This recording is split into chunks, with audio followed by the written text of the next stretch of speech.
Denver has historically been a sought-after destination for individuals looking to embark on a new chapter in a different state.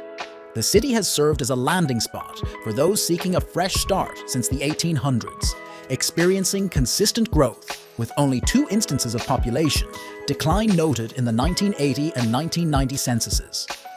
However, recent trends indicate a shift in this pattern, reminiscent of the 1980s decline, with an estimated 1.5% decrease in population in 2023 and predictions suggesting a potential 12% drop by 2030. Longtime residents surprisingly seem accepting of this trend, as they express a preference for avoiding a return to the living conditions of the 1980s. The primary drivers behind Denver's shrinking population are twofold. First, established residents are opting to leave not just the city, but the entire metropolitan area, heading to states such as Wyoming, Idaho, Oregon, and Texas. Simultaneously, fewer individuals from California, Texas, and Arizona are selecting Denver as their relocation destination. These observations are supported by statistical data, though misconceptions persist about the extent of influx from certain states, notably California. Despite some ongoing migration from California, it is clear that the once prevailing trend has diminished in recent years. High cost of living. The cost of living in Denver has been increasing for years and is expected to continue to rise in 2023. According to a 2022 study by the Council for Economic Research, the cost of living in Denver is 15% higher than the national average. In fact, Denver is outpacing 72% of major cities in the United States when it comes to the rate at which their cost of living is increasing. These factors could be contributing to why some people may be hesitant to move to Denver in 2024. Lack of affordable housing.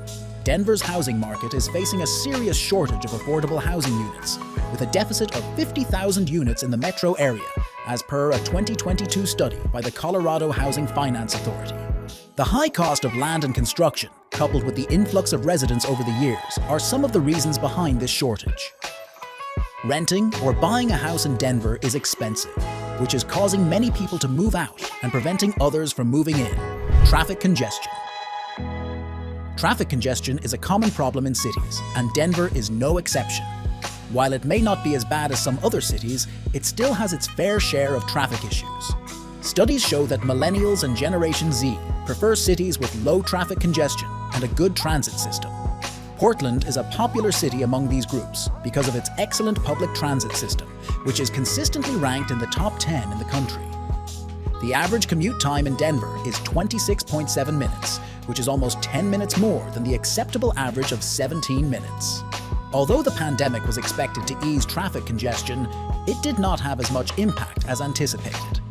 Denver's public transit system is ranked 21st in the nation, with only 7% of residents using public transit. Crime rates. The crime rates in Denver have been increasing in recent years, with a pattern of going up every couple of years, then having a down year before going up again. Although many cities experience this cycle, it seems to be more noticeable in Denver these days. According to the Denver Police Department, the violent crime rate in Denver rose by 10% in 2022, and the total crime rate is 186% above the national average, with the violent crime rate being 140% above the national average. Air and water quality. Air quality is a major concern in Denver, especially during wildfire season. Even without the wildfires, the city has some pretty bad air quality, which can be a major problem for people with respiratory problems, older people, and those with asthma or COPD. However, when it comes to water quality, Denver is ranked 44th among the top 100 cities in the United States, which is right in the middle. Although some studies have shown that the city's water supply is contaminated with lead, arsenic, and pollutants, these are little tiny microbits, just like any other city in the United States. Job market. The job market in Denver, like many other cities, is still recovering from the pandemic shutdown. While it may not be what it was 5 or 6 years ago, it is still doing well. In April 2023, the state gained 7,200 jobs, which is the largest monthly gain in the last year and a half. The private sector added 6,500 jobs after losing 1,700 in March. Although the leisure and hospitality sector lost a lot of jobs during the pandemic, they have gained about 4,400 since then. While there is a slowdown in energy production, gas, and oil, Industries such as aerospace, aviation, financial services, and education are still on the rise. Healthcare cost. Healthcare costs are a concern in Denver, as they are ranked as the 6th highest in the nation. However, their quality of healthcare is 7th in the nation, and they are 4th best when it comes to access. While this may not matter to those under 30 who do not go to the doctor often, it can be a significant issue for retirees who may have compromised health and require frequent medical attention. Although high healthcare costs may deter some retirees from moving to Denver, the quality of healthcare and access to it may still attract others. Education. According to a public school review, Denver public schools have an average math proficiency score of 26%, which is lower than the Colorado public schools' average of 31%. Their reading proficiency scores are 39% compared to the statewide average of 47%. Additionally, 47 schools in Denver have an average ranking of 5 out of 10, which is in the bottom 50% of Colorado public schools. While the universities in the area are outstanding, the K-12 education system in Denver is underfunded, overcrowded, and understaffed, just like many other school districts in the country.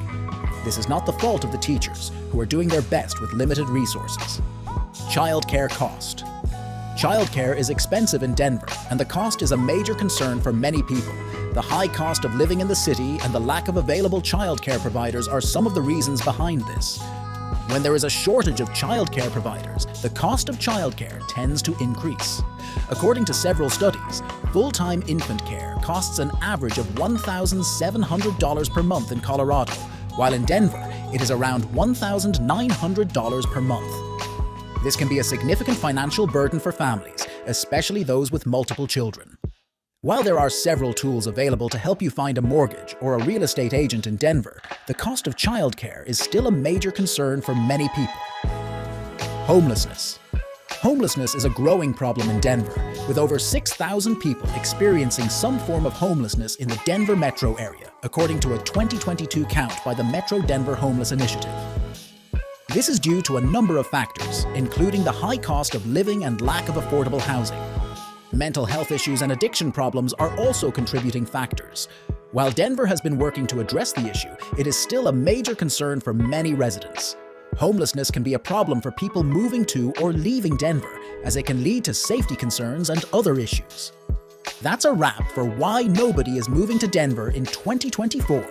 If you learned something, be sure to subscribe. Thanks for watching, and we will see you in the following video. This is Vacation Awaits.